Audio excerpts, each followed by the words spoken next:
विभाग रे स्वच्छ भाव में कार्य करबा और सठिक भाव लोक उपकृत हेबा उपरे गुरुत्व देउछन्ति किंतु वास्तव में गोदर कोड़े जेते सेते अधिक माड़ी न्याय रे काम चली। एपरी घटना देखा मिली हिंदोल ब्लॉक बाउंसपोखरी ग्राम पंचायत बरड़ापाड़ ग्राम 1954 गाँ शिक्षा स्कूल टे गढ़ी उठिला। यह कालक्रमे उन्नति हुई अष्टम श्रेणी परिणत होइछि। एथिरे 109 जन छात्र छात्री अध्ययन करुछन्ति। दुख एथिपाई जे मात्र 3 बखर श्रेणी गृह अछि। काई केउ कालरू अधागढ़ा घर भूत कोठरी सदृश ठिया होइछि। आरंभरु थिबा श्रेणी गृहर चिन्ह वर्ण नाही। प्रथम और द्वितीय पिला बारंडारे, तृतीय चतुर्थ पंचम और षष्ठ श्रेणी पिला गोटे घरे, सप्तम श्रेणी बारंडारे और अष्टम श्रेणी गोटे घरे पाठ पढ़ा जाउछि। शिक्षा देबा पई 5 जन शिक्षक थिला बेले जणे प्रधान शिक्षक, जणे विभागर सीआरसीसी कार्य करुछथि आ 3 जन शिक्षयित्री।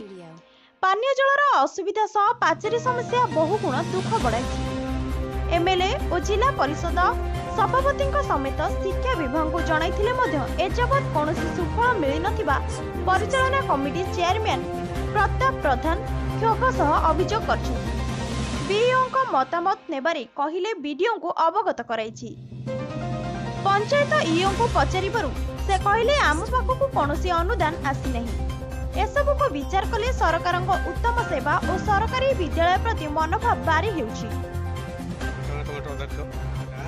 आमर स्कूल 1954 मसीह आरंभ होता से दिवर आजबस्टर से पंचम पर्यटन था सरकार बढ़ेले अष्टम कले बर्तमान पंचम अष्टम श्रेणी अष्टम क्लास भितर बर्तमान आगुरी जो घर था से घर संपूर्ण नष्ट होगा भांगी ना केवल नियम ही ना आउ 3 रहा घर षष्ठ सप्तम अष्टम 3 घर को आम स्कूल बर्तमान अच्छा पिला संख्या 109 शिक्षक शिक्षयित्री मिसिक 5 जन प्रधान शिक्षक जन सीआरसी 3 जन शिक्षयित्री पाठ पढ़ार बहुत असुविधा। सिंह बरड़ापाड़ सरकारी उप्रा विद्यालय प्रधान शिक्षक इनका 109 रु 3 बखरा गोटे घर अच्छी प्रति रूम रे दुईटा लेखा क्लास एवं टीचर भी अभाव अच्छा 8टा क्लास गोटे जन 5 जन टीचर आम जन सीआरसी टोटाल आम 4 जन छुआ।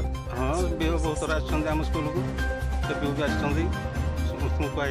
हिंदोलर त्रिनाथ बेहेरा रिपोर्ट ओडिशा न्यूज।